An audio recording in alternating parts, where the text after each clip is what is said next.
Chapter 2, a show of spirit. Even though Frida had missed a lot of school because of her illness, she was a good student and got good grades.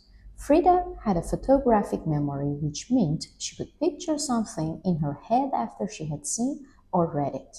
It was also easy for Frida to learn languages, and she was able to read and speak Spanish, English, and German. It was clear to Frida's parents that their daughter was very bright and loved to learn. Because of that, they agreed to let her attend the National Preparatory School in Mexico City. It was the best high school in the country. So, when she was 15 years old, Frida and 34 other girls joined the school with 2,000 boys.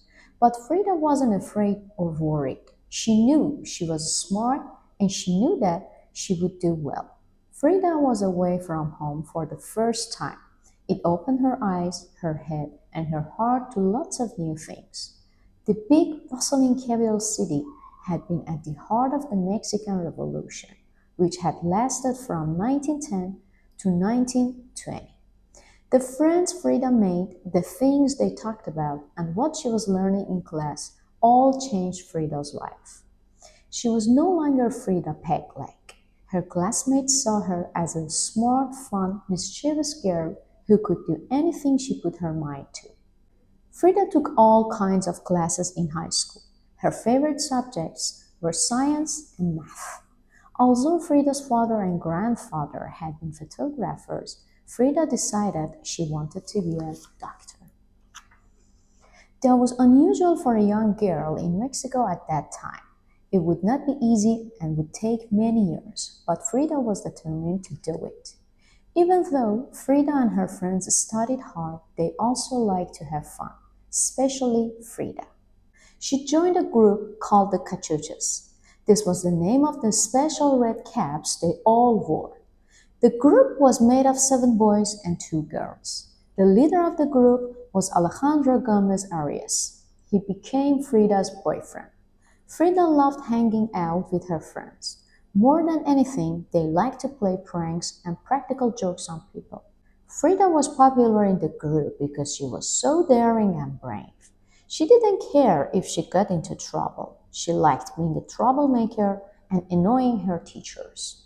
After the revolution, one of the first things the new Mexican government did was to hire artists to paint large scenes on the walls of the buildings for everyone to see. These paintings, called murals, showed the history of Mexico. The new government wanted to help Mexicans understand their past, make them proud of their country, and give them hope for a better future. History of Mexico. Ancient civilizations such as the Toltecs, the Mayans, and the Aztecs lived in Mexico for thousands of years. They built towering temples where they worshipped their powerful gods and prayed to the sun and moon.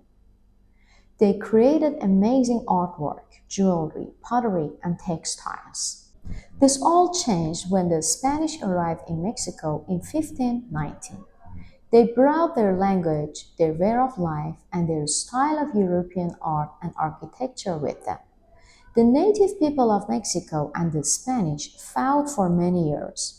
But the Spanish ultimately conquered and colonized Mexico.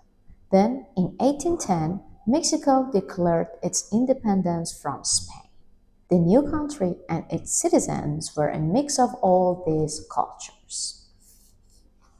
One day, an artist named Diego Rivera came to Frida's school. Diego Rivera was very famous for his murals, and it was an honor for the school to have him there.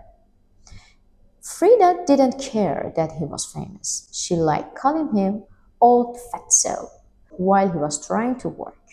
Frida also did things like stealing food from his lunchbox and putting soap on the stairs to see if he would slip and fall. Frida got into so much trouble that she was expelled from school. But Frida felt that this was unfair, and she decided to do something about it. She took her case straight to the Minister of Public Education. What an incredibly brave thing to do. The minister agreed to let Frida go back to school, but that didn't change her behavior. She went back to school and continued to do silly and crazy things. The years at high school changed Frida, and it made her more determined to stay strong and accomplish whatever she wanted. She was on her way to becoming a doctor. Frida felt that she had so much to live for, but all of that would soon change.